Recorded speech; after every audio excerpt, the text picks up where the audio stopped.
काय करू राहिली ग? फिरायला चालली? कुठं? घोड्याला घेऊन फिरायला चालली ग? पावती कुठं चालली? कुठं चालली बाळा?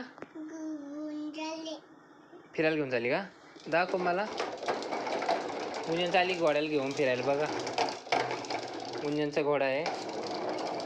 गुंजन फिरायला घेऊन चालली. दाखव मला कुठं चालली तर. अरे वा गुंजन चालली त्याला फिरायला घेऊन. बघू दे. गुंजन चालली घोड्याला घेऊन फिरायला. गुंजन दरवाजा इकडे बाळा. दरवाज्यात बाहेर जायचं तुला. गुंजन चालली दरवाजा उघडून जायचं बाहेर जायला घोड्याला घेऊन. बरं मम्मीला ना मला बाय कर ना. गुंजन पापाला मम्मीला बाय करत विसरून गेली. बाय. चालली गुंजन घोड्याला बाहेर फिरायला चालली का? फिरून आण घोड्याला.